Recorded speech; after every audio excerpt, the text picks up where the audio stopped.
Welcome back to Muslim Minds. I am Hamza. I'm Rahib. And we're reacting to Jubilee, Are Men and Women Equal? Ex-Muslim versus Muslims Middle Ground. We are also Muslims, but we are not ex-Muslims. We are not. And I will never be. Inshallah. Inshallah.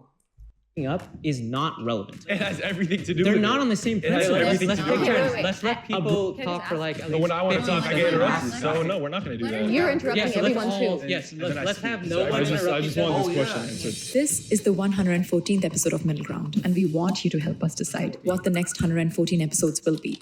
Join our Middle Ground Patreon community and make Middle 114th video is 104 surahs in the Quran? That can't be a coincidence. What the hell? They did this tax. That's why Islam is the truth.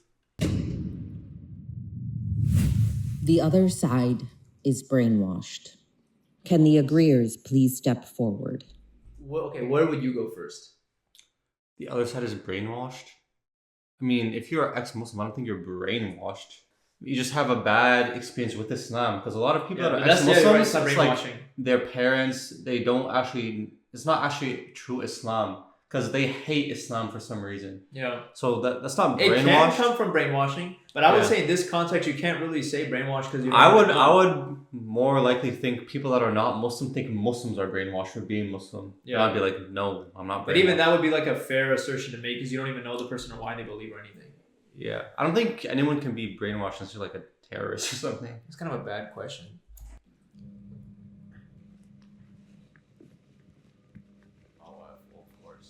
I think brainwash is a strong word, but I also obviously step forward. I was raised Muslim. no, I'm Iranian. what the My hell? mom's Oh, I side didn't of the notice. family, especially a lot of Iranians, they felt like they just had to become I just mentioned Iran. I told you these Iranians. Muslim to obviously like adhere, and it's extreme what they're doing in Iran. Obviously, I'm not comparing, but I guess with brainwash, I also went to an Islamic school, so my really devout Muslim friends, it feels like brainwash. I have a friend who's hijabi, and I just like for her, it feels like it wasn't a choice kind of vibe. It's just something you should do because of your family and because of the religion. But then she's also super devout Muslim. It's just a hairy topic. Can the disagreeers please step forward?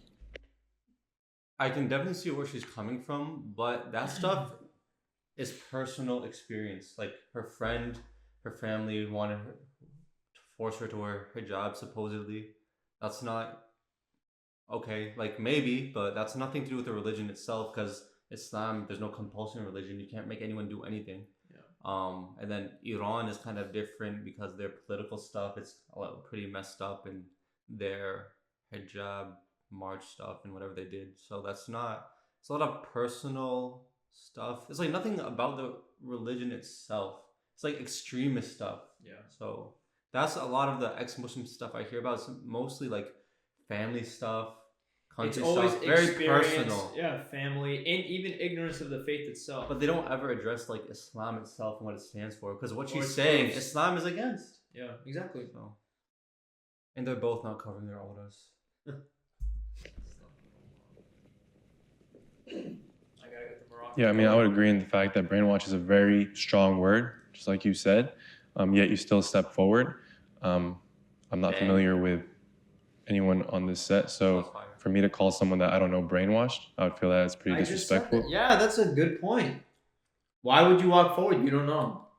That kind of shows you're a little bigoted, closed-minded. Yeah, what's it called? Yeah, prejudice or something. You already have some view against Preconceived someone. notions. Yeah. Especially not knowing where they came from, what their beliefs are, why their lifestyle is the way that it is. So I don't really see how that kind of goes together. I just think any kind of philosophy that doesn't encourage you to ask questions, to challenge it, to seek further. I'm pretty sure they will address this, the Muslims. Allah in the Quran literally says, challenge it, think about this, ponder. So, Yeah, reflect over the verses. so the fact that he's saying that he's an ex-Muslim, you don't even know a very basic thing you learn when you're 5 years old in Sunday school, Saturday school about the Quran.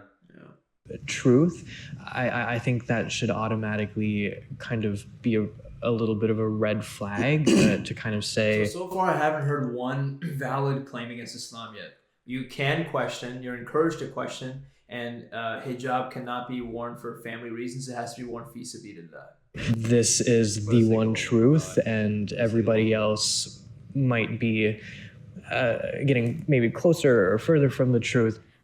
So while I like see where you're coming from, I don't agree that people are brainwashed because I do not want to disrespect your experience. I think it may seem a certain way, but it might not be the truth for everybody. And I also want to touch up on like, you talked about how you can't question something. I think for me, for years, I like really struggled with my faith. Like I don't remember being a child and like praying because I have to pray, but praying because like I felt like there were repercussions that I would have to face if I didn't pray. And it wasn't until I got to leave my house and go to college and like experience Islam on my own that I had a good association with it. But I also believe that Islam is one of the religions that does encourage like questioning. Like it says, if you have doubts, I will have answers. I just wanted to make a note. This is and maybe it's my personal experience.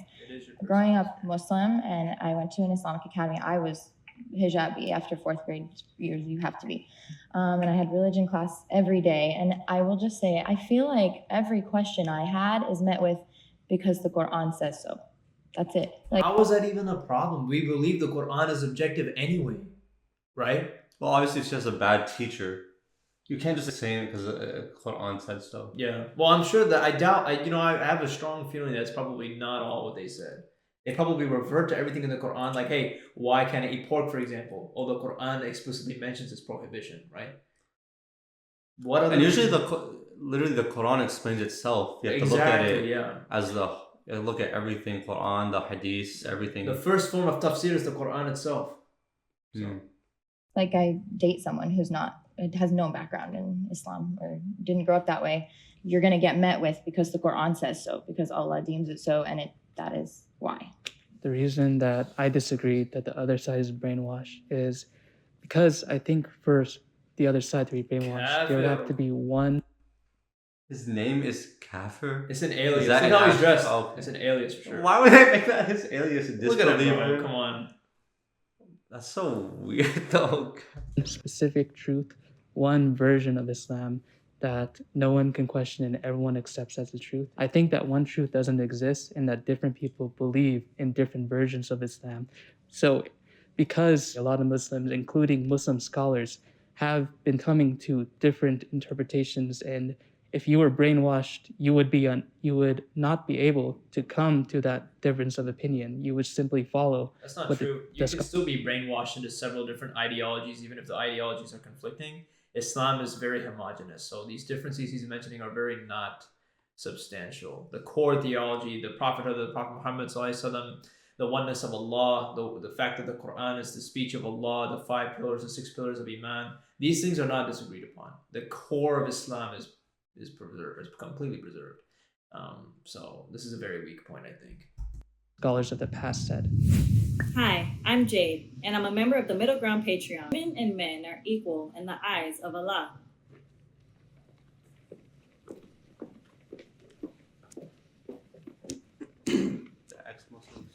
I think a lot of people misconstrue about Islam, and when they say that women are mistreated in Islam, it just comes from the fact that men and women were created for different purposes. Now, that doesn't mean that one holds more value than the other, and that one is seen as better. As an atheist, an objective way to look at this is men are clearly, on average, far more physically superior than women in strength.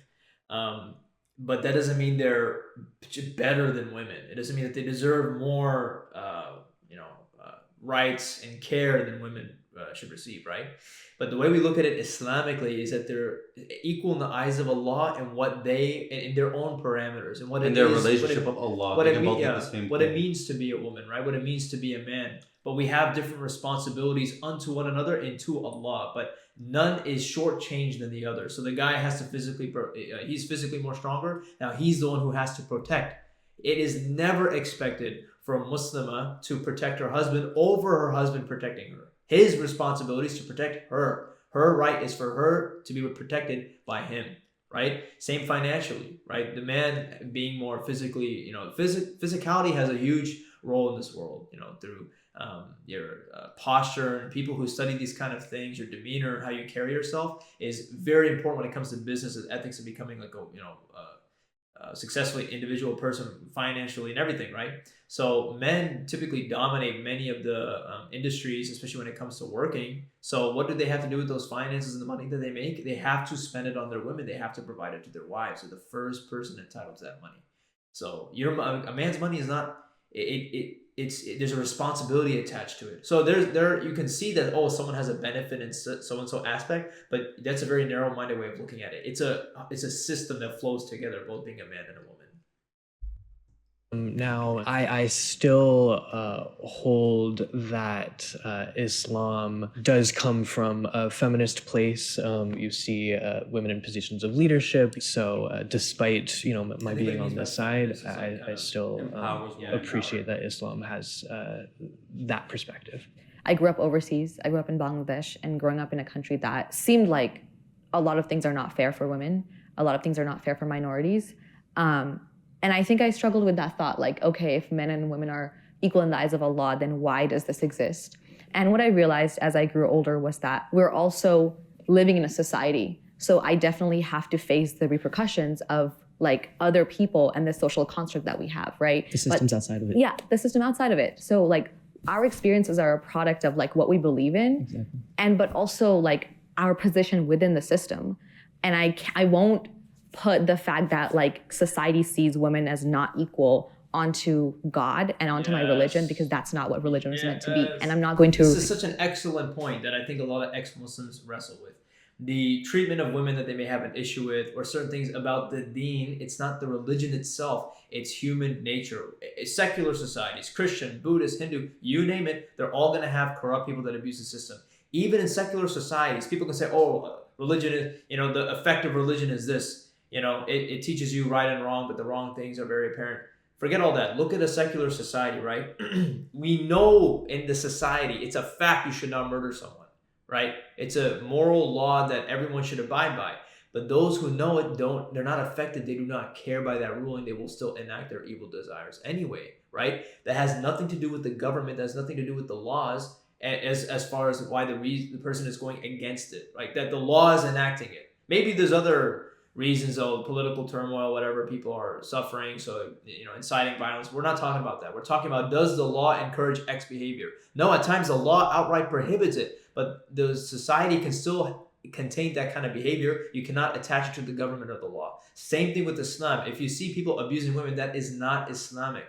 That is just point blank simple. You are not allowed to do that. The Prophet Muhammad ﷺ said, the best of you are those who are best to their women. There you go. Say that Islam does not believe that women and men are not equal.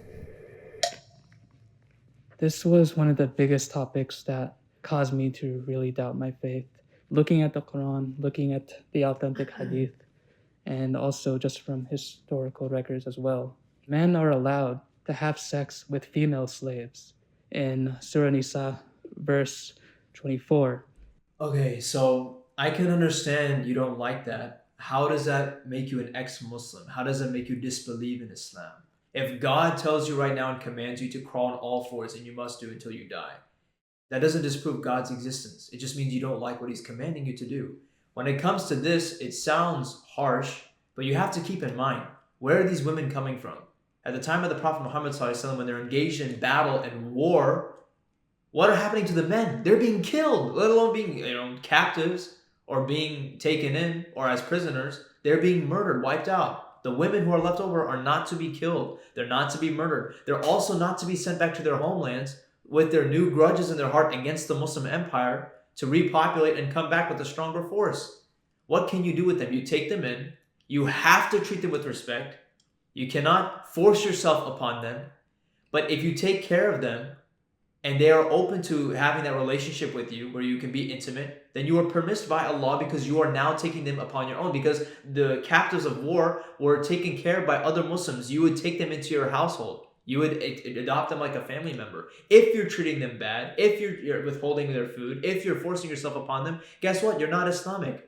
But there's a reason, there's a rhyme and reason to these things. War is a hard thing to swallow. It's a bitter reality. And this is a part of those bitter realities. What can you do? It's all balanced. You have to look at it holistically, not just one verse. Just like if you're a Christian, if we just point out one verse, you'll be mad.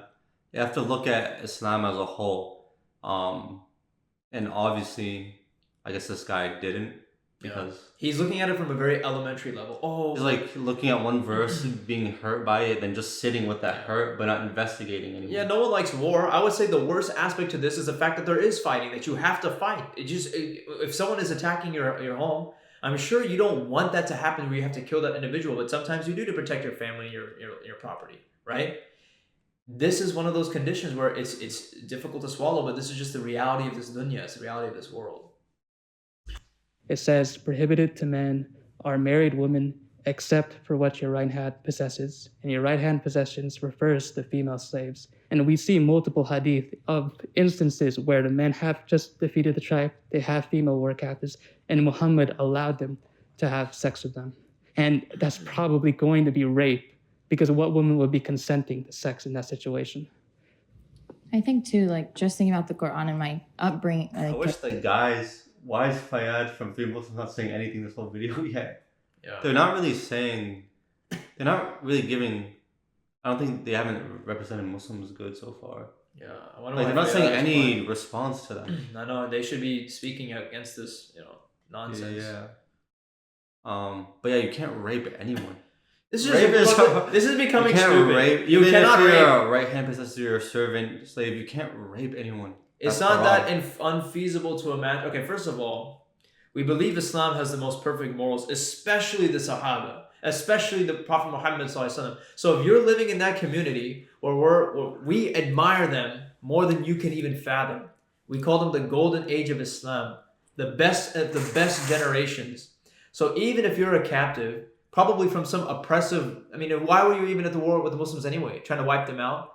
They're probably corrupt tribe anyway, wherever they were trying to fight. All the Jewish tribes backstabbing the Muslims during the Battle of the Trench, right? You have these kind of people. So when you're taken in by the Muslims and they're treating you with overwhelming love, kindness, care, concern, wanting you to come to Islam, it's not hard to understand that they would be integrated into the society because they're not treated like slaves. They're treated like other human beings with value. That's why. But again, even then, if they don't want it, you cannot force yourself upon them. That's haram. No one is arguing that it isn't. This is just such a dumb point. I had every day. The two biggest ones that stand out to me would be like the issue of the hijab, which I know a lot of people will counter. So the Quran says women have to cover the khaymar to cover up so that they don't tempt the men. And then I will say the Quran does technically say men's hijab is their gaze, the male gaze. And it just seems a little silly to me beyond that. Like in the Quran, how men can have up to 4 wives, but women can't. It's like, in the Islamic school, Who abuses the opposite sex more sexually? Men abuse women. So their first step is to, hey, control where you look. That makes perfect sense. The azan, the call to prayer. All the boys in my class, they're like, we're going to do the call to prayer for this Friday. I'm ineligible because I'm a woman, apparently. Can't do the azan. I can't do the call to prayer. So just those are, I would say, are my Quran-specific examples. And they're like, well, this is to protect women. I don't see that at all. Yeah, so there's a lot of different points that you It's brought. not just about protecting women. Hijab is also about restricting women from showing off their beauty and remaining modest. That's a whole other element you're just missing out. Because Islam commands modesty. Sahaba went to the Prophet Muhammad ﷺ and asked, Ya Rasulullah, I heard that modesty is a part of Iman. And Prophet ﷺ said, no, it's all of it. That's how important modesty is. Up the first one being the hijab, which the woman is obligated to wear. And you talked about how the men have to lower their gaze, which is 100% right.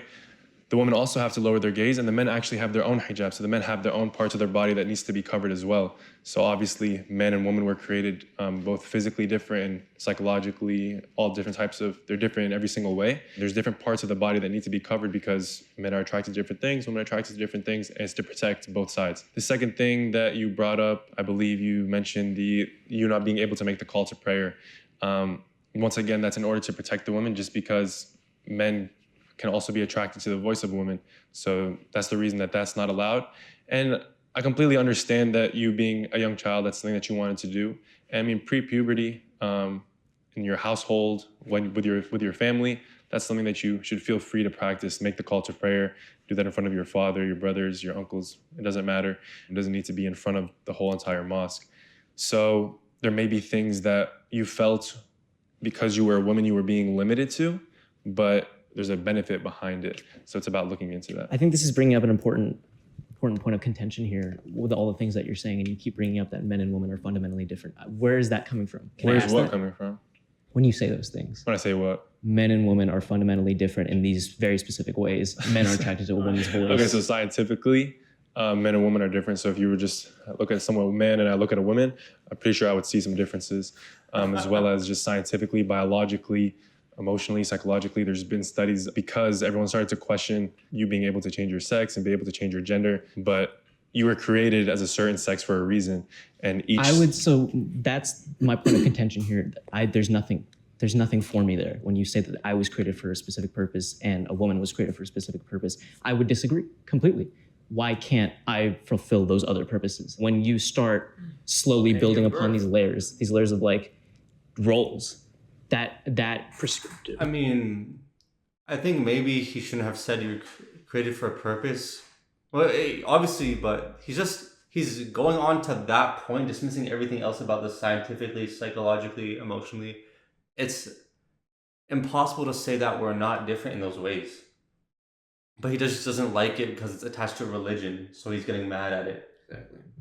Prescriptive roles, that starts to create a system of oppression. Yeah, well, in order that's how it's built. Well, can I say for personally myself, I would say that his view of it is also an interpretation as much as there's merit to it. Covering my hair and my face for me was so that people see my personality and my intellect before they see my beauty or they see the things that they're attracted to. Yeah. Also, in my culture, I'm ethnically Black, obviously. Well, maybe not obviously, but our hair is very different from other races. And we go to great lengths to assimilate. And that was something that I personally struggled with before converting. So for me, it helped me gain confidence. I would be worried about how does my face look? Is there something on my face? Or frees women from these unrealistic beauty expectations and standards.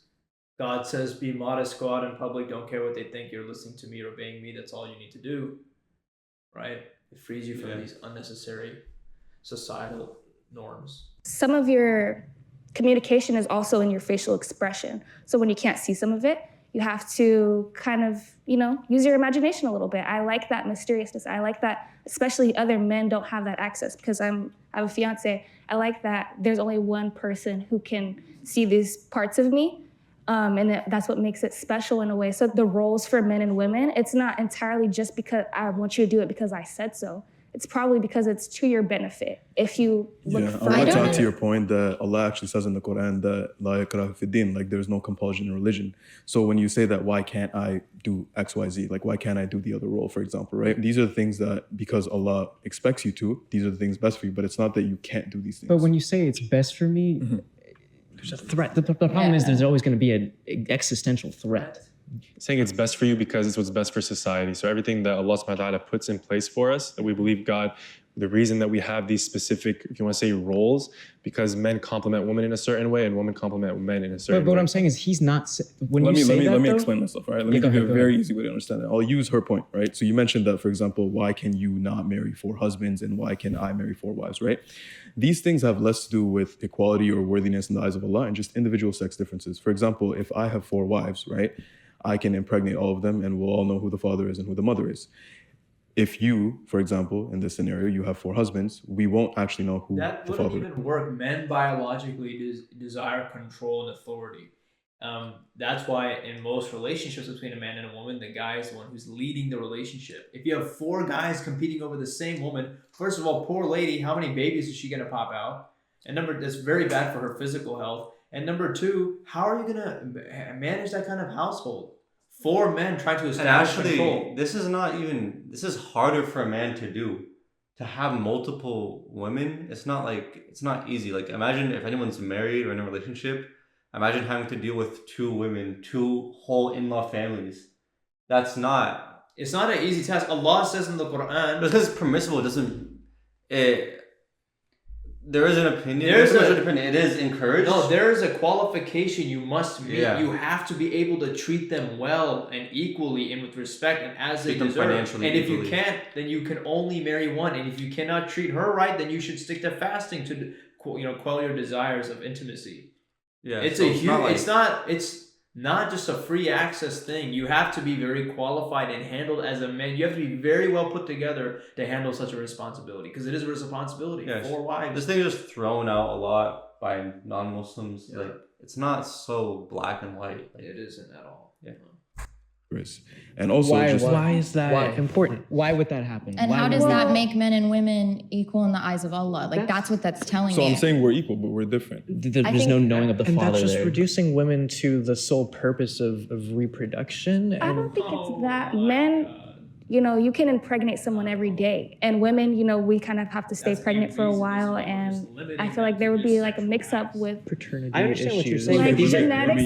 Like if it was just one man impregnating a bunch of women, you could have a society still. I understand what you're saying, but these are such narrow, like, whataboutisms. These are such No, narrow. they're not whataboutisms. You're just saying, what if a woman has 4 husbands? How is that wrong? And he's addressing how it's wrong, and you're saying that's a what if. No, that what if would be the case. That would be the reality. If a woman has 4 husbands, these would be the problems. Hey, is this my baby or is this guy's baby? Hey, I want to have sex with you now. Oh no, it's his turn. I feel the man of the house. The mess would be insane and wild and incomprehensible. Whereas you have all of history, you have what happened. Men of power, what do they normally have? Multiple women, right? That's just the way it goes. You don't see women desiring, I'm going to have so many men. Women naturally desire, on average, one stable husband that can take care of them and meets their emotional and physical needs. That's what they want. Whereas a guy, they like control. They like to have authority. And they can have this kind of feeling with multiple women. But even then, you have to be a very specific type of man to be able to handle something like that. It's a huge responsibility. Let me ask you a question. No, but I'm sorry. I want to hear from Atia and Janet as well. Yeah. I think also Jubilee, here's just a food for thought, and I can guess the answer. Why don't y'all wear a hijab? Like, why can't men wear a hijab? They are. So I'm currently in hijab, right? I mean, on your head. You have heads. Women have heads. So you consider that you're basically calling the hijab a headscarf. That's not what the hijab is. Yeah. I mean, And once again, we already said that the hijab for men and women is different because we're both created physically different. So obviously the hijab for both of them is going to be that different. statement is not And then really. once- what type of question? Bro, just look at this kind of understanding. Men typically harass women far more than women harass men. Who is in more need to cover their ornaments? Women. This is common sense. And it's not even primarily restricted to just protection. It's also about modesty. Women have more to show off. They know they can get the other gender like this. Men necessarily don't think like that. Men think about finances and I'm going to be the man. And there's many parts to this. Of course, there's physicality as well. And there is a hijab for men. But the women far more like to be obsessed with beauty and showing off and this kind of thing, right? Which can lead to fahisha and corruption, which is exactly part of the reason why hijab is mandated. Once again, you're implying that the hijab is oppressive to women. So that's what you're implying when you're saying that why can't men do it? Because do you believe that the hijab is oppressive to women? But in the deepest depths of my soul, yes, I understand it can be a choice. I do believe it's oppressive. By you agreeing that, or by you saying that the hijab is oppressive to women, that's actually disrespectful to our women in the religion, because you're either implying that these women can't think for themselves and that they're just wearing this hijab because they That's have not no what I mean at lack of all. intellect. No, I think. Or you're saying that we're all forcing every single woman in the religion to wear this and we're throwing this on their head. No, And I think we need to acknowledge how easily. No, I'm saying that's what you're. Yeah. That's what you're by saying that the women are being oppressed in the religion. That's because they have to wear the hijab. It's not black and white. Can I like that jump in in my here and mind. ask? So these justifications that we're seeing for hijab, do these justifications really still have solid ground when we consider that the hijab was for only one class of women, free women? Slave women didn't wear hijab. Tell the believing women to draw down I don't know the exact Quran verse, I'm not going to say it, but it's for believing women. And because men were allowed to have sex with slave women, they were being sexualized and objectified when Muslim men were considering whether they're going to purchase them. Yeah, let me answer that. So to address your slavery point, I'll get on that in a sec, all right? But the point that you're asking, if we are really equal, how could that be? And you were asking if we all had hijab, why do you have to cover your head with a khimar and I don't, right? A very simple example is if I expect a man and a woman to lift a heavy load, but the same load. That would be unequal, right? So we have to look at it as equality or equity. So what is equal in the eyes of Allah for a man is not going to be the same treatment for a woman. And I'm sure we understand that if there are differences in our sex, then there has to be difference in expectations and roles. Maybe historically, but we live in a time where a lot of what you're saying just isn't relevant. So I'm not going to be found in a Pause. situation. Thank you. I would love to wrap this up, and I would love it if the women would wrap it up. I will say I feel like it's very rooted in That when it comes to covering. why does the woman have to wrap it up? I mean, pretty sexist right there, Jubilee. Bring up, for example, it's to protect you. And if you are dressed immodestly, they might react a certain way. They're attracted to your voice. I just have to say, I am a lesbian and I am not tempted by, like, in my mind, I don't see a woman walking down the street immodestly, and it's not rooted in equality. Like the prompt said, Allah sees both men and women as equal, and I don't hear that honestly at all. When you're saying, Things you're Okay, saying. thank you. I would love. Sorry. We're gonna keep going, and all of this is gonna build on each other. I would really love to hear from Atiya. Okay, thank you so much, guys. There are a couple points I want to touch up on. I really appreciate the uncomfortable things that you brought up in this conversation, and I loved how a lot of you guys didn't respond. I couldn't respond myself. And then she brought up a point, and then everyone kind of jumped onto that because that is something you guys could respond to. And I think there are uncomfortable things that especially us as women have questioned that a lot of times don't get answered. And then I also want to say you brought up a point, or we were talking about what she said was disrespectful to Muslim women. That's not true, because women around the world have different experiences. There are women who are being forced to wear the hijab. You can't disregard somebody's life experience and be like, no, you don't live in that social area. You could live like this. When you're part of a system that you don't have that same level of openness to, it's hard to be it's hard to see that, you know? It is impossible. Not trying to be rude, obviously, but you didn't really say anything. I wish they would get more people that were qualified. Yeah, they never have. Because obviously the Muslim sisters are doing a good job, but I don't personally they don't really know much about the religion themselves, so they can't really talk about it. And sometimes the Muslim guys are coming across maybe a bit forceful, but they're bringing up the religious references. So if just the woman can do that too, that would be helpful. It's fine for them to be forceful because the objections that they're responding to are nonsense. They're just situational. They're just experiential, but they're not actually related to the actual faith itself at all. To live a 100% pure Islamic life in modern society. Join our Middle Ground Patreon to watch this exclusive prompt. I can answer that. No, because the Prophet Muhammad ﷺ said that you cannot escape. Time will come when you will not be able to escape the dust of riba. No one. You can't. Yeah, or there's so much what's it called? Fahisha, what's it called? Fahisha. Tribulations. No, bad stuff. Yeah, tribulations. I think fahisha. No, I don't know the exact. Trials. No, it's fitna. Fahisha. Degeneracy? Yeah, degeneracy in society. You can't get around it. And the Prophet said also a time will come when holding on to your religion will be like holding on to burning coal. Yeah. So if that's the state, then living 100% according to Islam is not possible, but that's because of the influence of shaitan and the weakness of the ummah. Yeah. Islamic views on homosexuality are outdated.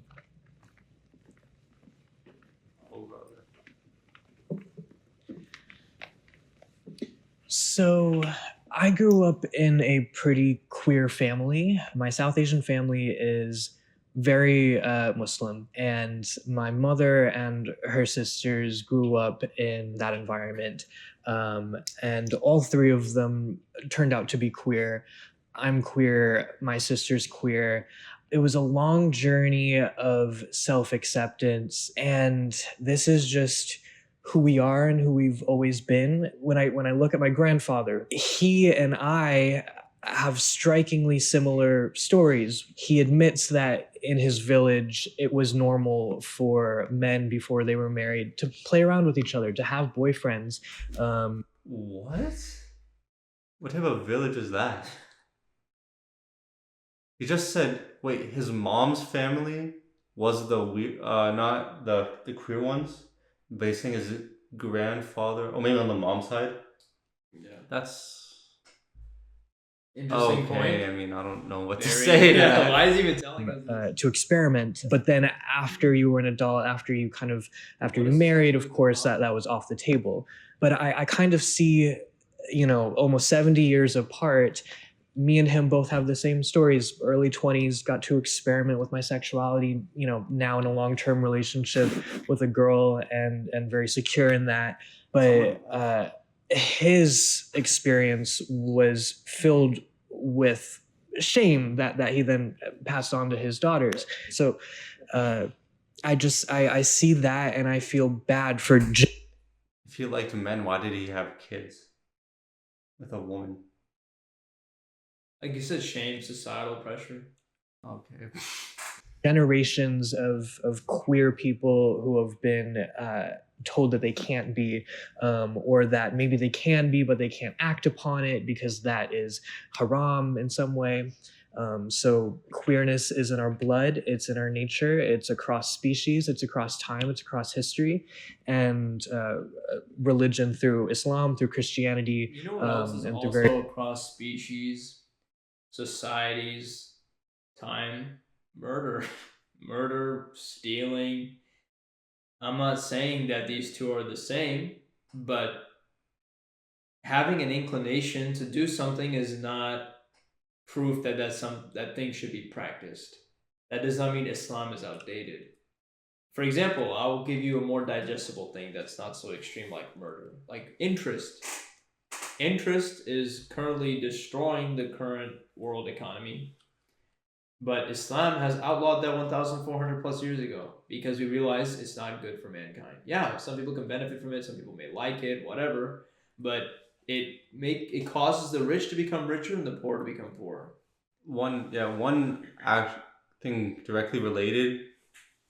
Think about this question, Rahib. What if every single man in the world was homosexual? What would happen? No more humans, baby. That's why it's prohibited. Islam is about the preserving mankind. If homosexuality was truly good, if everyone was actually gay, all humans would die. So how can it be good? You cannot continue humanity. That's a literal thing. That's why. Or at the very least, that's kind of an extreme example, but to ride on that, literal. But to ride on that is it can lead to population decline. It can lead to the eventual extinction of some populations. But yeah, we know that China and like South Korea, they have population crises where in the next couple of years they may even suffer, like the newer generation just going down to zero. That could be expedited through homosexuality and all these kind of things.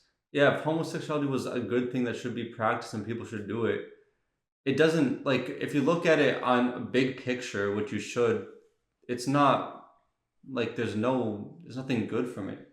Yeah. Just you have an inclination doesn't mean it's a good either. Yeah. And if you look at, the statistics nowadays, people are becoming like this literally because of influence from other people. People, generations ago, there wasn't such a population that were LGBTQ or this sort of stuff.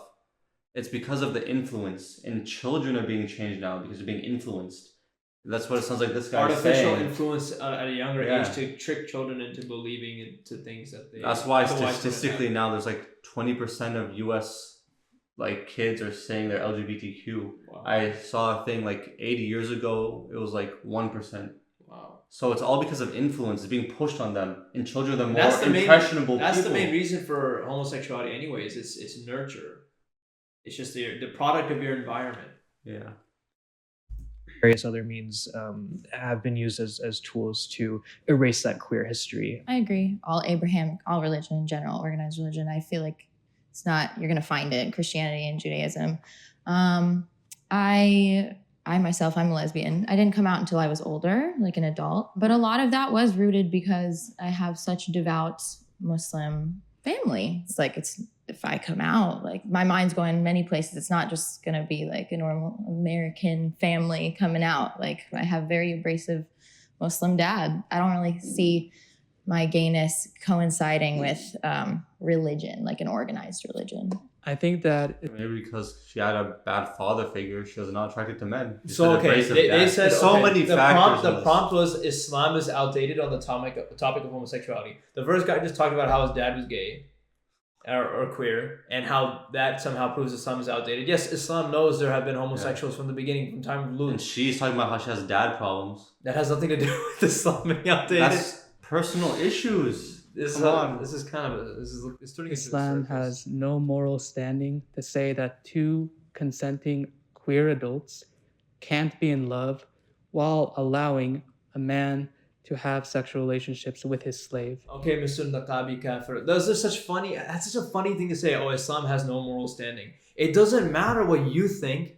If God ordains something, you can't question it. If God says to lay on your head till you die, you cannot question that. He said it wrong. It's okay if you have that desire, but you have to realize that it's wrong. And if you act on it in the privacy, no one can do anything to you because no one will know. But you can't flaunt it. You can't be advertising in society because, like I said, if that goes in society and the majority of people do it, society degrades. There's literally no mankind. So how can it be good? He wants to talk about the sex slavery thing.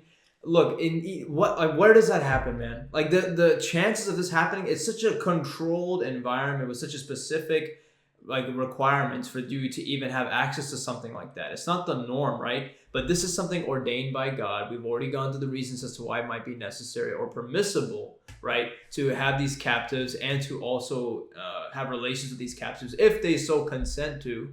But if we're going to talk about, Islam doesn't have any moral authority to comment on that. No, it definitely does, because that actually has some negative consequences that can last lifetimes, that can influence society, even disease. There's so many things that can happen with this. Yeah, and why do they think they have moral authority to say stuff, but Islam is wrong? Well, where's their authority? Exactly. Hijab, you can't be Muslim. They don't want people to be Muslim. What's your authority on that? And to say it's a little bit hypocritical. I couldn't rationalize how that is okay, but two gay or lesbian or whatever adults who are in a loving relationship, they're fully consensual, there's no power dynamic, that's bad. Okay, well then is incest fine?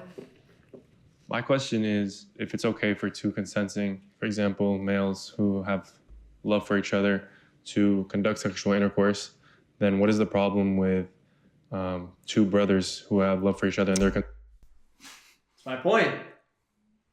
Oh, but it's incest. That's what people used to say about homosexuality. Oh, it's homosexuality. That in and of itself isn't an argument, is it?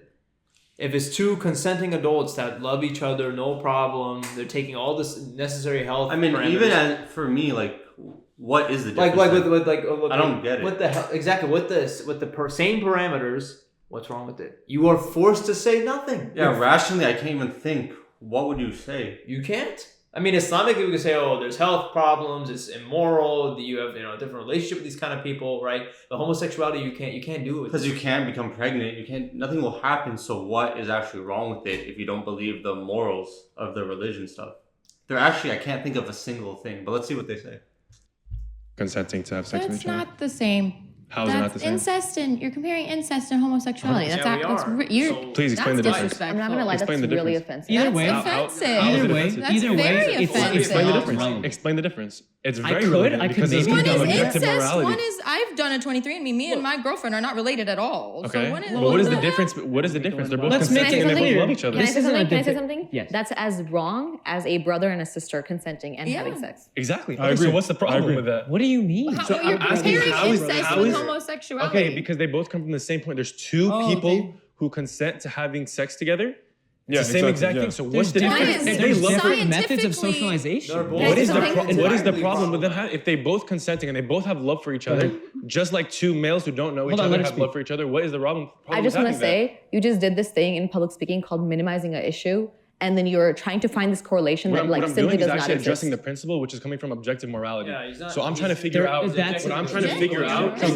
this is wrong, if homosexuality is okay, then what makes incest not okay? Let me tell you something. Let me say, what you are bringing up is not relevant. It is not. It has nothing. Entirely relevant. Okay, we're talking about homosexuality and incest. How is one acceptable and one not, right? If we're told accept homosexuality, we're saying, okay, but what about other things that can be rationalized using the same principles? If love is love to consenting adults, the same thing can be applied to incest. That's why it's 100% relevant. We're asking, where do we draw the line?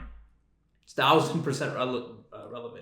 It has nothing to do with two men who are not related. It has everything to do They're with not it. on the same It has principle. everything to do with it. Let's let people talk for like. But when I want to talk, I get interrupted. let's- So no, we're not going to do that. You're interrupting Yeah, so let's everyone all too. stop interrupting. So it's We're really gonna all- offensive for you to for make now these on- arguments for when now you on, are we're gonna constantly all- Every interrupting. time I Stop speak, I'm getting interrupted. I let y'all speak every single time, and then Yes, and then let's I have speak. no So one I just interrupt each want other. this question answered. Like let's have simply no one. put, what's wrong with two brothers? Can having I like, answer the just question? simply- Yeah, please. Okay, so I feel like it's very obvious that incest is wrong because one, if you have a child with this person, there might be something wrong with it. Not to mention that if somebody has known you since you were born, the influence that they'll have over your life is different than if you made the choice to actually be with them. Exactly. That's why it's wrong.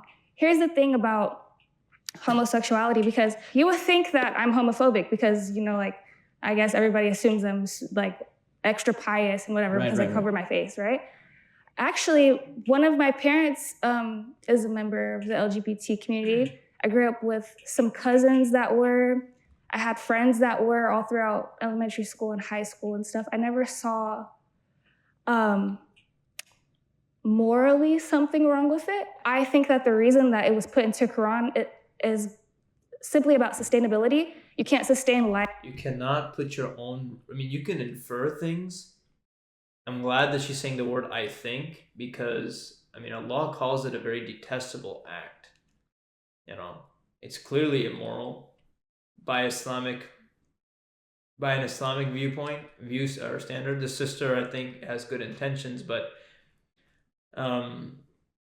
yeah, let's see why she's saying life on earth if people like the same point the you made. majority of the population are homosexual. I don't think it was to say that anybody's better than anybody else. That's not the only reason. We all have the capacity for love. We all just want to love and be loved. 100%. My question Immoral by Islamic is standards. the idea that there's two consenting individuals that want to have sexual intercourse, regardless of their backgrounds. What is wrong with that? Because we're not saying that that's the only determiner here. We're saying between two men who have not grown up together, who are not brother and brother. So Yeah, it's you're two different. adding that stipulation just as a direct response to his question. So then are you to say that two people who grew up together, who are loving each other, that don't have anything to do with society, their love is only contained to themselves, and it's between two consenting adults, that is wrong?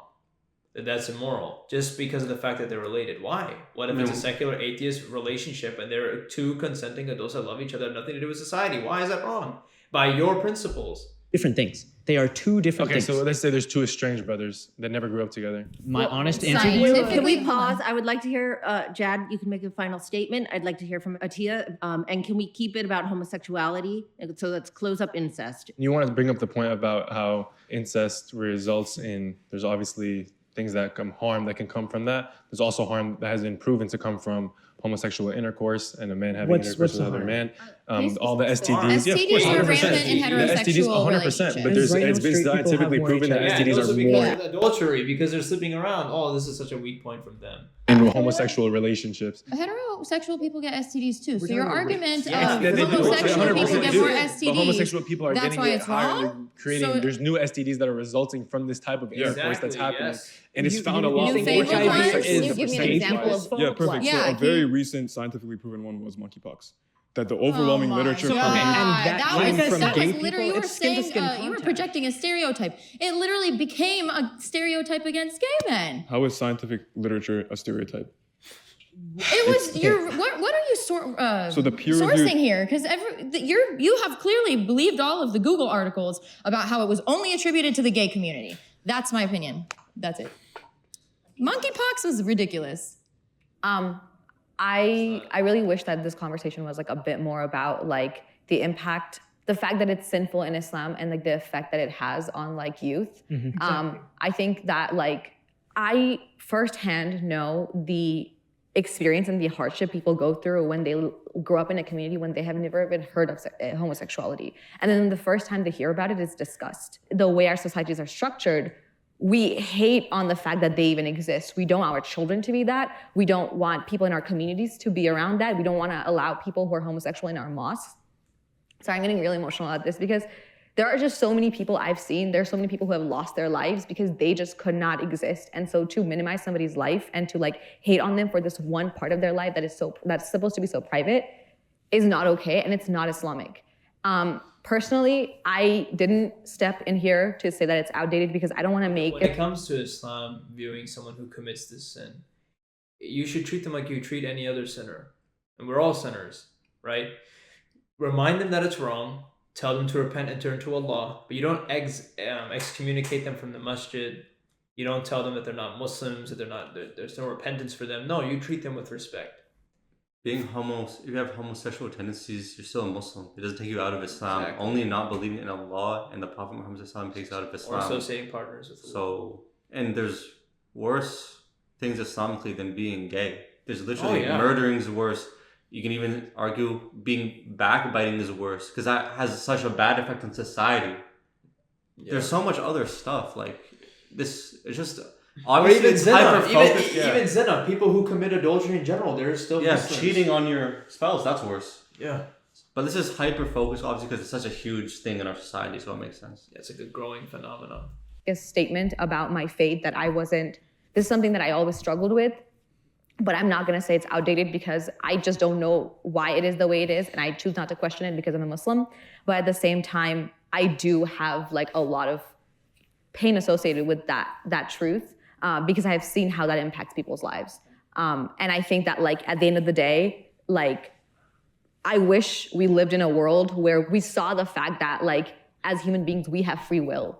Therefore, just how I have the free will to practice my religion and like not entertain a homosexual relationship the same way anybody else has the ability to not be religious, to practice homosexuality and to coexist respectfully. And that's something that sometimes Muslims can't offer, and that is my problem. So that's one thing I wanted to talk about was the living with respect and coexisting, right? Because something I think is far worse than enacting on homosexual desires is believing in something like the Trinity, believing in falsehoods about God, right? But I still respect my Christian colleagues and acquaintances and whoever. I still can live with them. I can still have a dialogue with them. I don't treat them like they're some backwards animals, right? So I think it's really important to remain respectful.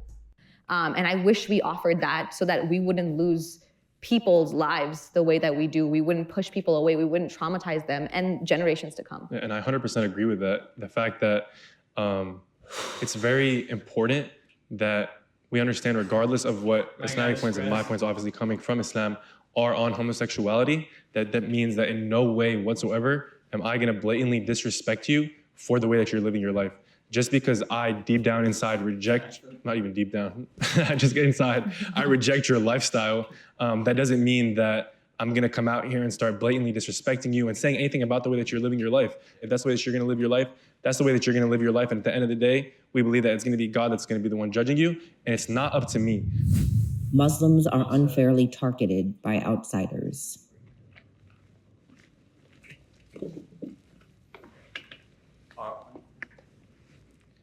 I don't know why none of the Muslims did. Aren't we though? So I have to say this is interesting. The way I thought of this is like there's so much stereotypes about us, which is true. So people I don't know. Understand what the truth. Unfairly targeted. I think we are though. Yeah, I would say so. I would walk forward for a really long time. Fair enough. Honestly, just being from the Middle East in general, you're going to get targeted. I went to a conservative, secular school, and I was the only Iranian kid there, and they automatically just assume I'm Muslim because I'm Iranian. They have such disdain for it. I've had in-laws from several people I dated, as soon as they start dating me, send things about ISIS and the Taliban, articles. Which is ridiculous because even as an ex-Muslim, I know that's not Islam. I'm pretty protective because of it, even as an ex-Muslim. If I hear anything disparaging, I'll jump on it because I just feel like people are really Islamophobic. I agree. Yeah, Islamophobia is real. I experienced it myself as a kid. And I know the topic was about outsiders, but I have actually noticed this issue with other ex-Muslims. Like some ex-Muslims, when they leave their faith, they become really Islamophobic and they become really dead set on this idea that Islam is, you're supposed to go and attack disbelievers. You're supposed to do jihad like ISIS and Al-Qaeda does. I mean, they contribute to how the outsiders would unfairly think that a lot of Muslims are just terrorists, that like they want to do jihad. But the truth is, the average Muslim today in America is a peaceful person. I just have one. The average Muslim that we all strive to be are peaceful. It's not just today. Like, look at the Prophet Muhammad Sallallahu Alaihi Wasallam. The only reason, obviously, you can do war for expansion, but when you look at a lot of the Quranic ayahs, it's because they were targeted and thrown out of their society. They had to fight back. Starved, attacked, land stolen, property stolen, family members killed. It's not like they were in the middle of it. No one was tested like them. They had to fight. They had to survive. Muslims are peaceful because that's in our religion. Islam means peace. Also even submission. In the Quran, like Allah. You can do war, but if people want to if they come want together, peace, you must reconcile. Yeah, it's always that. Yeah, it's literally the next verse. So. But it's kind of good how they're saying, like, even if you're ex-Muslim, you don't attack Islam. They understand this at least. Because if you're an ex-Muslim, then you attack Islam, you're doing what you hate of Muslim. You think Muslims do. It doesn't even make sense. Yeah. At least people like it makes sense. Yeah, at this point they got it right. Point to add. I really agree with this, that like, especially in the United States, yes, we're definitely targeted. Even if you look like slightly Muslim, you're targeted.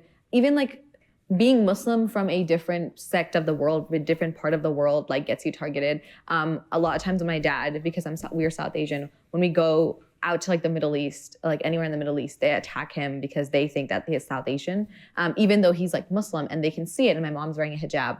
But I really agree with that. But at the same time, I also believe that there is another part of the truth, that like there are places where there's violence occurring and Muslims are like also part of that problem. So in that case, there are also the people who are hurting others and also being hurt, and it's like a sort of cycle of violence. Mm-hmm. I also like the point that you brought up. I think extremism is a problem no matter which sector, whether that's like a extremist Muslim or an extremist from any religion. So I think that problem exists on both aisles. Everything y'all said is pretty valid. I mean, it's not that I don't think Muslims get like unfairly targeted. I think just everyone gets targeted nowadays. So it's just like, yes, after 9/11, I think right after that, it definitely got a little bit tough for a lot of Muslims. I think it was like severe targeting at that time. I think now, I don't think it's as bad as it used to be. Still, every once in a while, you'll experience something, like maybe me because of my beard, like you'll get like a look or something, or someone will just throw a comment. But it's nothing to the point where I'm like hurt, like, oh my God, like, how could you say it?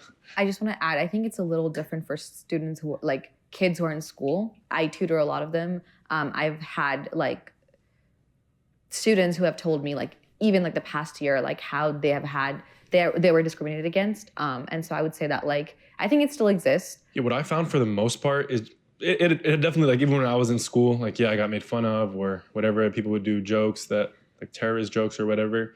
But once I was the type of person, I wouldn't just sit down and like let someone make that joke about me. Someone made this exact joke in school and like about like a bomb blowing up or something because we were watching a documentary. And so in front of the whole class, I addressed them. I addressed the reason, why did you make that joke? I explained my point of view and then he got expelled. So I think if you just let them make these jokes about you and you just sit back and kind of take it, then yeah, the bully's just gonna keep on attacking that. You definitely handled that situation better than I did as a kid, because in elementary school, someone called me in PE class, he called me a terrorist. I said, if I was a terrorist, you would be dead right now. And what happened was I got a 1-day suspension while he got a lunch detention. I think it's important to note, like, while I think there's definitely some validity in what you're saying for sure, like, it's important to stand up for yourself, for your beliefs, for your religion. I think we need to acknowledge that it's not always that easy. And there's definitely circumstances where I think the opposite is true. I think there's just as much true that like somebody can go through their life and it will get worse for them, because even so early on, we're talking about times like we were young children and we were exposed to these horrible pejorative things. And maybe those people have circumstances where when they go through life, it's just going to get worse. They're going to have even more hatred. There's going to be more reasons for them to come at it in a way that's dangerous. My personal desires do not have a place in Islamic faith.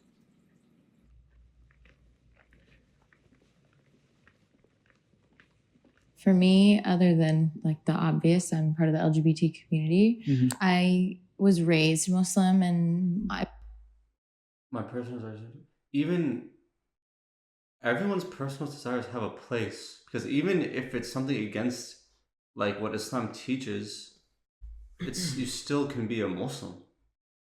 Any desire, there's like I think what the prompt is saying, like within what you Islamic, believe is not allowed in Islam. acceptable, yeah.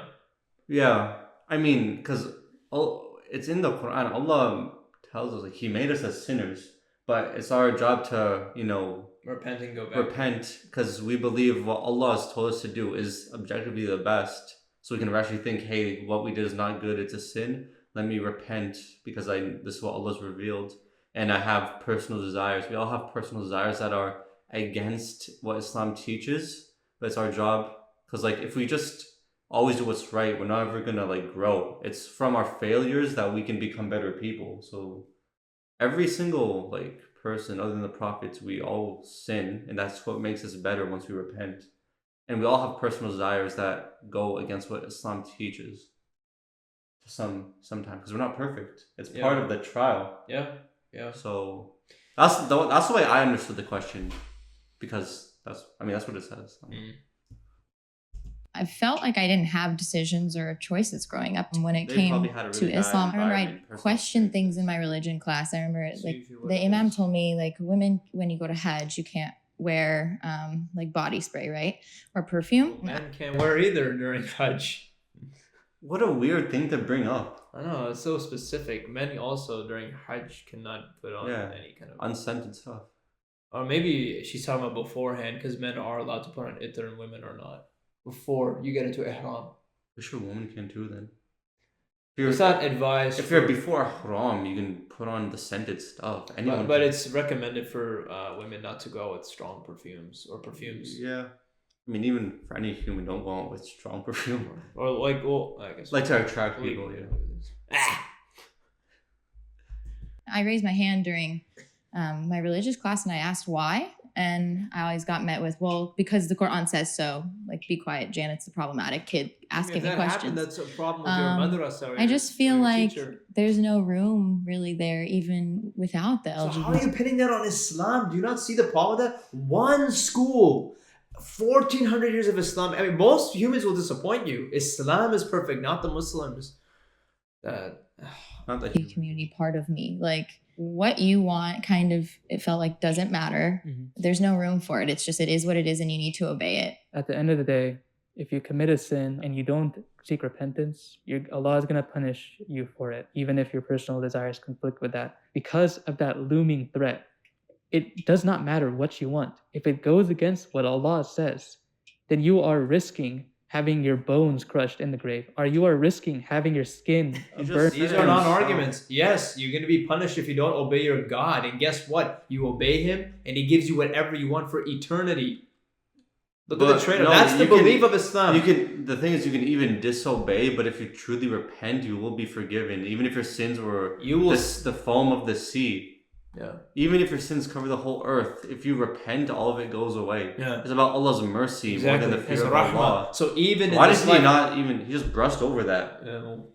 I mean, in this life, you will fail Allah so many times. You will betray Allah so many times. But Ar-Rahman does not let you away from His mercy. He keeps giving you opportunity after opportunity. And this short, not even guaranteed 80 years. Some people die significantly earlier. You have such little time to make it right with Allah. But out of His mercy, if you do just enough, out of His rahmah, He will grant you eternal paradise. This is the Islamic belief. You cannot just take one aspect of it and ignore the other part. Oh, there's rules, regulations, I can't do this, I can't do that. But you're missing the whole other understanding of the Islamic narrative, that you will be given whatever you desire by Allah in paradise, in a purified and a perfected way.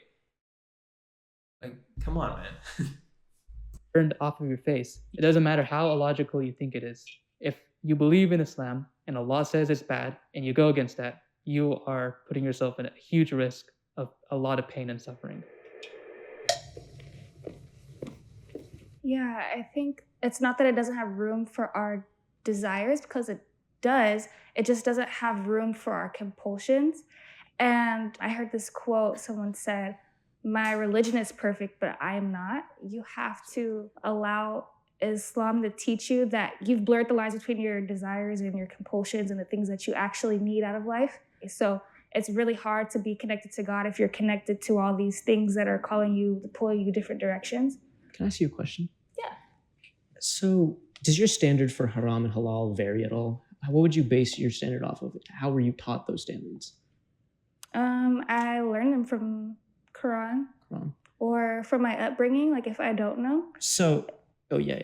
So I think everything you're saying is valid, and I think you can also believe all these things, even just like outside of Islam. Like I think these principles have existed like throughout time, other religions, other philosophies, and so my question is like when it comes to the more sort of some things you cannot, like to be a Muslim, you have to believe Muhammadur Rasulullah Sallallahu Alaihi Wasallam. You have to believe Allah Azza wa Jalla is the one only true God. We believe these are the highest morals one can have because of what they entail. If you forego these things and you're like, oh, but I still give charity and I pat my neighbor on the back and I give water to my dog and those are extra things. Yeah, like going to Hajj or Umrah, you don't have to.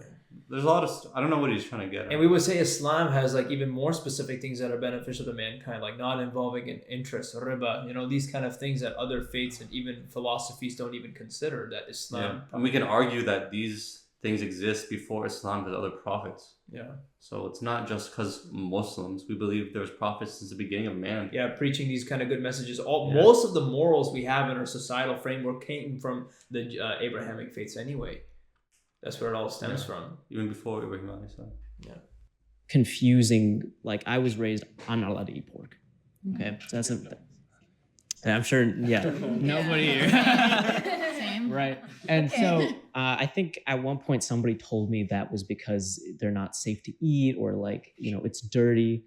Point being, there are moments like you can definitely live your life that way. But my question is like, at what point do you question those nuances, those confusing points? Why would there be a need to question those nuances if you believe in the Quran and you believe in the Sunnah? If you've already come to the determination that it's true, why do you still need to open the door to be like, oh, why do I not have to eat pig? If God tells you just don't do it, why does there have to be a reason? There's nothing wrong with questioning it too. Yeah, Allah tells us there's nothing wrong with questioning it, but he's saying like, where do you draw the line with questioning the nuances? My question is like, why does it have to be a parameter in the first place? Like, yeah, you can question, but why do you have to make it a point like, oh, I have to question everything? You're just becoming problematic for no reason. Then, oh, why can't I eat pork? Really? Is that really something you're looming over about? Cheap meat, pig? First, I question why I'm questioning it. It's like, exactly. why do you have to want to have a different answer than what's written here? First, I question that. Okay. And then I'll do research and I'll say, okay, well, how were people living like before my time, before my parents, before my grandparents? And why didn't they choose to eat this animal? Well, maybe because it eats its own fecal matter or it eats its children, or, its own fetus and stuff like that. Well, I understand what I'm saying is like, how do you deal with the logic of it? Because there's many ways to argue around it. Is it okay if I interject here? Thank you. So essentially, there's a lot of things that you may not understand why something is not. Essentially what you're saying is if something is not allowed and you don't understand why it's not allowed, how do you kind of go about being okay with this thing not being allowed? If God is telling us not to do something or to do something, even if we don't understand the wisdom behind it, it's the fact that we know that he's the most knowledgeable. So we trust in the fact that whatever he's telling us to do or not to do, that is the best thing for us. Blind loyalty. Yeah. It's not blind loyalty because you have a loyalty to this because of other parameters of believing the faith, like its proofs, such as preservation. This statements made that science would agree with in the Quran, the predictions made by the Quran and the Prophet Muhammad ﷺ. These things you already know hold the religion as true. So then if it says something else like don't eat pig, then you don't eat the damn pig. I'll just cut that out. You don't eat the pig then. It's that simple. So in terms of because we believe that he is the most knowledgeable. So I do question, obviously, if something I don't understand something, I'll ask someone of more knowledge, and if they can't give me an answer as to why something is the way that it is, then we believe that Allah subhanahu wa ta'ala and his prophet know what's best. And at that point, I put my faith in God. That's what faith is.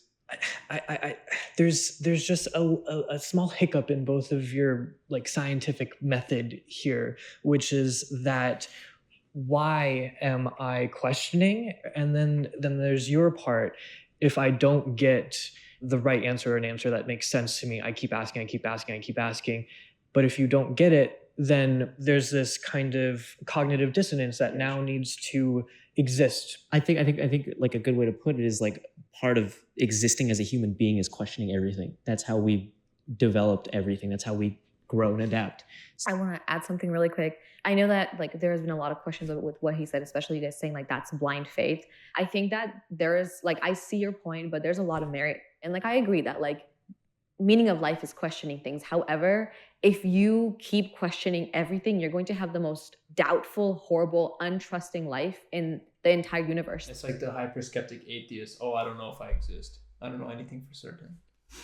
The goal of life is to be in peace, right? So I think that like we can only question some of the things. And I think personally, from my questioning, I have found the answers to which that has led me to trust the God that I believe in. And that is why I also believe in the other things that he tells me to subscribe to, because I believe that that is good for me. So it's not always that every Muslim or anybody who subscribes to religion is like blindly believing in everything. No, they have a trusting relationship with that form of God or that religion or that ideology. And therefore It's like if you're a kid and your parents say you don't touch the hot stove. You don't understand as a kid why, but you trust that your parents know what's best. Even if we're like our age, our parents tell us don't do something. They have more experience. We don't know what we don't know. But if there's an entity like God who knows all of us, he created us, he knows what's good for us, what's bad for us. Even if we want something, it's still bad for us. So it's that simple. It's exactly what the sister is saying, mashallah. You can't just question every single thing. Yeah. We have a relationship with Allah that there's so many proofs for him. If he tells us something that we don't understand, you rely on those proofs to just why accept. do you have to understand every single thing? As humans, that's literally impossible. Yeah, you're not gonna get it. It's not like so. What she's saying is completely makes sense. I wonder if they have an answer to what she's saying. So far, they choose haven't to had an subscribe answer to for other anything. ideals. Yeah. I totally relate. There's a lot of insecurity here. There's a lot of doubt. There's a lot of thinking. I think it is a much more difficult and much more noble path to take. Through the chaos, through the unknown, through the lack of prescription, through questioning, rather than just kind of taking the carrot and the stick of heaven and hell and saying that's those are my answers and that brings me comfort. I think that there are paths to being a good human outside of religion, and I believe earnestly that those paths are much harder to take. My question to you would be like, where do you draw the line? We all draw the line where our morality is. Yeah, I feel like there's like a general sense of Morality moral. has others. Yeah, right. So I'm saying if we were all left to just decide what is okay and what is not okay, do you guys not see that it would just be left to individual opinions? No, I think there's like a pretty basic understanding just as a human of what's right and wrong. I'm just a really scientific person. I'm gonna do my research. I have engineers for parents, so that gives me peace. Me too. Yeah, so it's my different kind of peace. I don't think people are just atheists or non-religious people are running rampant without a set of rules. I think just to be a good person, religion aside, there's just pretty standard things that you should just follow. Pretty standard things, yet the world cannot agree on the age of consent. You have certain societies allowing you to look down on other nations based off the color of their skin. Financial hardship and poverty. And you cannot tie all these things to religion, because then you have World War I, World War II, politically based secular wars, where most of the most bloodiest wars of mankind have ever been seen. Even now in secular societies, you have laws in place: don't murder, don't steal, don't do this, that, whatever. And people who don't give a damn will still commit those crimes anyway. So to say that humans just, we have like this general understanding of morality has already failed in every single sense possible. And that's what you're relying on to draw the line. I honestly, this video has been very irritating. No valid points have been made from really either side. They're kind of just talking around in circles and not really getting through to one another, I think. The Muslims are I feel like reserved and responding to their claims, and the ex-Muslims are just complaining about like their own personal feelings. Yeah. See your point of view, and I think that that's why like what she said and what you said, like I understand both of you so equally, because I feel like at parts of my life I struggled with feeling so much guilt. Like I felt like Islam put so much like guilt on me of like, oh, if I do this, I'm gonna go to hell. I felt like a really anxious person. But then once I actually started becoming closer to God, I had a safer relationship with him or them. And I believed that like, no, first, like God is here for me. Like there were so many times in my life I felt so alone. And like when I read the Quran, like I really feel that now that like no matter who is hurting me, like Allah is with me. And I think that has been like something that has made me really strong. So I think that like, yes, people have a moral compass, but at the end of the day, like as I know from my studies, like it is dependent on culture. And if there was no like guidance, people would still create one. Guidance. That was a beautiful way to end. Thank you guys so much. It was nice meeting you all. Nice meeting you. Okay. Yeah, on that last point she made, yeah, there's a moral compass, but people need further guidance beyond that compass. Sometimes you need punishments, you need restrictions, you need accountability and retribution in place to deter people from committing actions, because sometimes understanding something is morally problematic is not enough to deter someone from committing a certain action. You need to have some consequences to those actions. Yeah. And without, like, there's always, like, if the line can keep being pushed back, if there's no, like, hard set rule, like, you see the issues of modern times now, and, like, how it just keeps getting pushed back more and more. So that's not, you can just rely on a moral compass, because everyone has a different moral compass, literally. Well, the video was very hectic. That's what I mean, like, the Muslims, they did say good stuff, but I think Jad, he said good stuff, but he was kind of, he was like talking too fast. I feel like he got offended too fast. And his answers he gave, they were good for sure. But I think like he could have just addressed it in a better way. His name Fayed, right? From Fayed. He barely talked, man. He didn't. I don't think like the Muslims didn't do a good job. They didn't.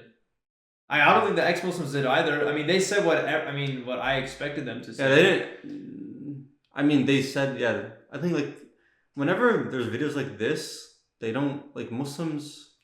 One argued against their feelings. The other ones did not show them. They did not demonstrate how they're talking about. But I think at the end, the girl Atiya, she said a lot of good stuff. Yeah. But then like the ex-Muslims, they have such like a, obviously everyone has biases, but they have like biases on heaven and hell. They kind of just dismiss what you say. Exactly. And then put it back into their own perspective. Yeah. So it's kind of annoying. Yeah, like honestly, I'm saying this like honestly, like the ex-Muslim seems like they have a lot of problems with their own personal understanding of what Islam is, because their own understanding is not even what Islam actually is. And they have personal problems. Yeah. The one girl, whatever her name was, Janet, her answers of why she doesn't like Islam is like a teacher telling her is in the Quran. That's not Islam's fault. Even as Allah says to question it. So if a teacher is not doing that, they're not even being a good Muslim. Islam is a fail-proof religion. If you follow what the Quran teaches, you have a relationship with the Quran, you read it, you follow the Sunnah of the Prophet Muhammad Sallallahu Alaihi Wasallam, you make dua, you are a practicing Muslim, you care about your deen, you make an attempt to go for Umrah and Hajj, and you do the 5 pillars, and then you do the 6 pillars of Iman, and you try your best to be a good Muslim as best as your capability, you won't leave Islam. That's how this religion is. Unless Allah guides you out of Islam for something you've done. But Islam, what it gives you is guidance. That's what it is. It's guidance for mankind. If you follow that guidance, you will not fall into framework error. For life. If you typically, whenever I see like ex-Muslims, they're always like this. It's personal anecdotes. They're offended by things. They don't understand the religion. It's their own personal experiences and misconceptions that they're hoisting onto the religion, and they morally disagree with the religion. But their morality has no bearing on the universe whatsoever. Why is their morale like the law of the universe? Why does it supersede Islam? Like Niqabi Kafir here, he said that Islam has no moral grounds to comment on LGBTQ whatever. Why not? Why? We believe it's from the creator of the heavens and the earth. Yes, of course, Islam has the authority to do so.